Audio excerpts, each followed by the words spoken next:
Hello everybody, welcome back to my channel. Today I'm going to be doing a January 2023 wrap up. I know in my book haul video I said I was going to be talking about some of the books I read in December, but I'm actually not. So much time passed that I actually remembered less than I thought I did. I filmed this last night and originally kept it in, but I think I might just keep a few clips in from some of those books that I talked about, the ones that are a little bit more important, and I definitely had a lot to say. But for the most part, this is just gonna be January 2023 to keep my editing brain sane, and so you guys can get a better review of what I was reading, if that makes any sense. Hopefully it does. So the lighting in the next clip is gonna be kind of bad because I filmed it last night, but I'm sorry guys, I couldn't make up my mind. Enjoy what I've produced for you. That's all I gotta say. The next Christmas romance I read was 'Tis the Season for Revenge. And I was not expecting this. This came out of nowhere. This hit me like a train. It also low-key didn't give Christmas vibes, but this one is about Abby and she's like kind of fun and like funky, and her boyfriend dumps her for like, because she's not serious enough, and he's like a lawyer at this fancy firm. And so she's like, I want revenge. She goes on a dating app, and guess who she sees on this app? The literal like owner of the law firm her ex-boyfriend works at. So basically the plot of this is her dating that man so she can get to the Christmas party that she wanted to go with the ex-boyfriend, but so that this man will take her and she'll see him and she'll be like, ah! This really was giving like Legally Blonde vibes, but it was really spicy, like really spicy. I was not expecting it. Like when I say it came out of nowhere and hit me like a train, it came out of nowhere and hit me like a train. But man, did I eat it up. It was like good. It had me sweating. I think I read it in like one night. I loved this. It was really giving Legally Blonde and revenge. And this man was really hot. I think there's a little bit of an age gap, but she's not like super young, so it's not like a uncomfortable age gap, but he's a little bit older. And I don't know what to say. I just remember this was like really, really heated up. I highly recommend next Christmas, pick it up. This is by Morgan Elizabeth, and I think I want to read some more of her books, because if this is what it's like, sign me up. Okay, next I read Window Shopping by Tessa Bailey. I just realized, I read 2 Tessa Bailey books in December, and this was really fun. It's like a Christmas novella. It follows Stella, and she just got out of jail. I don't even remember what she went to jail for. I do remember. Oh, okay, wait. So her dream is to be like a window designer, like dress the mannequins, and basically she's outside looking at this window, like glaring at it, and it's a dumb window, and this guy in this Christmas bow tie comes up and is like, what would you do? Like, you think like the window? And she's like, no. And he's like, well, what'd you do to change it? And then she gives him this whole spiel, and he's like, I heard they're, trying to hire. And she's like, and so then she goes home and she's like, whatever, maybe we'll. Turns out that man is literally like the CEO or something. Like his dad owns the company and he works it and whatever. And basically she gets the job, and it's just like a smutty little, it's a smutty little Christmas novella. It was really cute. I liked this. I actually like this more than Happenstance.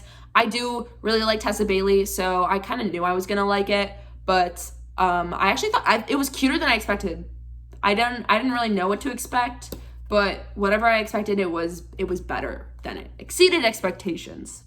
Okay, next I took a little break from the Christmas vibe because I got The Blood Trader in the mail, and I feel like I've maybe mentioned this in passing a few times, but I absolutely love this trilogy. This is the Prison Healer trilogy, and the Prison Healer is just never talked about. This is a YA fantasy trilogy, and it is so good. Long story short, if you like magic, royalty, badass female main characters, and a male main character that is like actually really slay, read this trilogy. I swear to God, like, I feel like I don't even need to tell you anything about it. If you like YA fantasy, like, you need to read it now.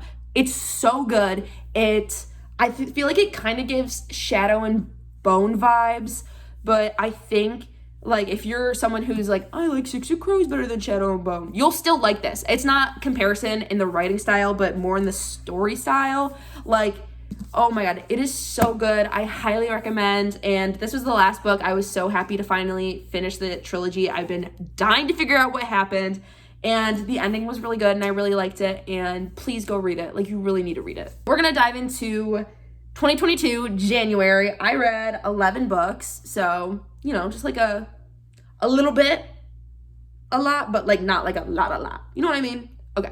So the first book I read in January was Love in the Time of Serial Killers. And this I liked more than I thought I was going to. It's not a rom-com. I would say more of just like an adult romance, but it's not like super spicy. I mean, there's a little like, you know, spice and tension, but it's not like a graphic adult romance. I feel like the genre is so hard to define, but this isn't rom-com because I feel like it deals with a little bit more of deeper topics, but it follows Phoebe, who is getting her PhD in like true crime, and she's going to go fix up her dad's house who passed away, and her next door neighbor, she's suspicious of being a serial killer. Oh my god, sorry. Well, spoiler alert, he's not, but I think you probably already knew that. That's Sam. I actually really liked Sam. He was very sweet, and I would date Sam. And I feel like when you read a book and you're like, I would date the main character, that guy, like you kind of like that book a lot more immediately. But I thought it was good. My friend thought Phoebe was kind of annoying, but I didn't get that vibe. So I don't know. I gave it like 4 stars or 3.75 stars maybe. But I thought it was cute. I love this cover. I think it's so fun and pretty. And yeah, it was good. I read it on the plane. So the next book I read, which I'm sure you can already tell what I rated it when I show it to you, was Loath to Love You by Allie Hazelwood. 5 stars. If Allie Hazel wrote it, say it with me. I read it, loved it, rated it 5 stars. This is just her collection of the novellas she released throughout the year, but those were all in ebook form or audio. So this is the physical collection of them all. So this was technically the second time that I've read them, and they were just as good. I absolutely love these. All of the couples are so cute, and I'm excited for Allie Hazelwood's release coming this summer, and she has a 4th book on the way. 5 stars. Go read it. I love her. So the next book, so funny. I read this for me and my friend's book club, and we're gonna end up reading the whole series. I feel like I have a lot to say about this. Okay, the next book I read was Beautiful Bastard by Christina Lauren. I love Christina Lauren, but this is their spicy series, and I didn't know what to expect because, you know, Christina Lauren is usually like fun and cute and I don't know, rom-com-y-ish. This is enemies to lovers, but like mainly hate like the whole time, but like they're still having sex. Basically, this follows Chloe, and her boss is Bennett, and he's an asshole. He's a bastard, a beautiful bastard, and they just start fighting all the time. And I think it was like page 10, and they were already tearing each other's clothes off. I have to admit, this was not my favorite. I don't know how to feel about it because did I eat it up? Yes. Was this literature? No. And this is the thing. I've read a lot of, like, I've read some Sophie Lark. I've read Anna Huang, Lauren Asher. I have never read anything that was this much smut, like every chapter. I feel like I cannot, in good conscience, recommend this without being very, very clear on the contents. There's no plot. It's just that every chapter. There's no fluff. They don't even like each other until like the last like 4 chapters. I don't know. It's crazy. I think I gave it like maybe 3 stars because I still kind of like enjoyed it a little bit. I feel like I'm really exposing myself right now, but all I gotta say is we're reading the rest of the series. Okay, after that, I read Birthday Kisses, which is the novella to A Million Kisses in Your Lifetime by Monica Murphy. This was only like 50 pages. It was really short. It was really sweet, but I haven't read A Million Kisses in Your Lifetime in like 6 months, 7 months. So I really didn't like feel any connection to this. Really, I think if I had read it after, I would have been happy to have more Ren and Crew content because I love Ren and Crew. I just, at the time, like, I didn't really care that much for it just because it's been so long since I've seen the characters, but it's really kind of like a happy little epilogue to their story. So okay, I'm gonna take this out of the middle of the stack because this is a whole series that I read. In the middle of this series, I read Beautiful Bitch. This is the novella that follows Beautiful Bastard. So there's 5 books in that series and 5 novellas. So I read the first book. This is the couples novella. And actually, I'm gonna be honest, I liked this more than the actual book because it takes place after the book. So they're already like in love and there's a little bit more fluff, like on top of the spice. Like, you know what I mean? Like, I need a little bit of a balance. The first one didn't have that balance. This one did, even though it was really short. I think it was maybe 200 pages. Oh, it was only 132. But you know what? I really did prefer it. The last 6 books I read, I loved these. I have to thank my friend Molly so much for buying me the box set because most of the time I read series, I like to read them all back to back because who wants to wait? Not me. And it takes a lot for me to like, when it's a trilogy, not bad. Buying 3 books at a time, whatever. But like 6, I've been sitting on this box set for a minute and she got it for me and I was so happy that I could finally read it because I absolutely loved it. And that is the Lunar Chronicles series.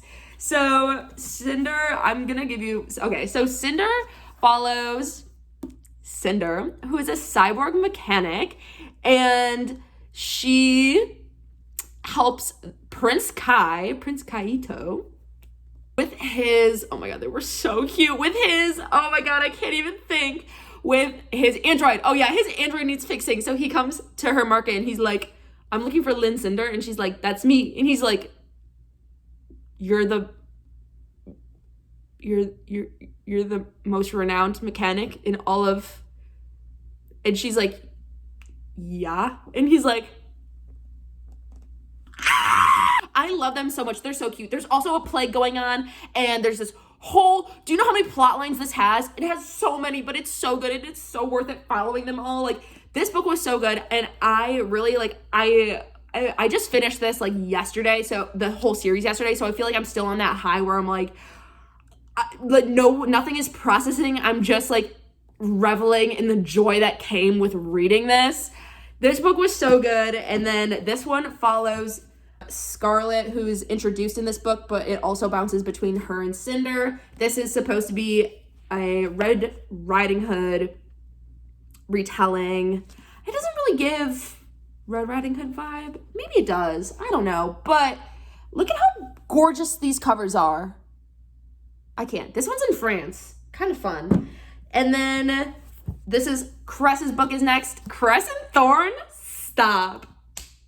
This is clearly Rapunzel retelling. But get this. Cress, this girl, is like the best hacker in the entire world. Literally off the planet. Best hacker ever. She's a girl boss. And actually, which brings me back to point number 1, why you should read this. Cinder there's nothing this woman cannot do. Nothing. She literally is the biggest girl boss. Like it gives Selena Sardothian vibes. It's giving Aelin. Like, there's nothing this girl cannot do. Literally. She's amazing. She does, oh my god, it's so good. Sorry, okay. Then Fairest, which is just a novella about the villain. Oh man, this was so sad. I literally like had me in my feels after. Okay, and then the last like main book is Winter. I gave this 5 stars. It was such a good conclusion. Like, it wraps everything up. Winter, I think this is just like a Snow White retelling, but it wraps everything up perfectly. Like, I don't think there's like anything that I would change about how it ends. It's literally so good. And oh, the found family, and Cinder is literally the girlest boss ever. And then Stars Above, which is the last one you read it last. It's a collection of novellas and another epilogue. And actually, the second to last novella is Kai and Cinder's meeting from his perspective. And he's literally like, it made me so happy. I went into this thinking that I was gonna love like Cress and Thorn the most because I feel like everyone talks about Cress and Thorn, but Kai and Cinder, they had me squealing, kicking my feet, giggling. Like, they're so cute. Anyways, okay, shout out to you, girl. Someone commented on my book haul video saying that they wanted to know more about that series and whether or not they should read it. Go read it. It was so good. And it was a really fast pace. All of the characters are so good. I highly recommend, if you like a YA fantasy, it's literally so good. And these new covers are so freaking gorgeous. Like, oh my God, look at these. Like, oh, look at this. The colors, the art, it's beautiful. Highly, highly, highly recommend. Sorry, I needed to take a moment to collect my thoughts and feelings because it gets me so hyped up. It gets my blood pumping a little too much. Anyways, I hope you guys enjoyed this quick little wrap up. I love y'all. That's that, and you know what? I'll see y'all when I see y'all. Bye.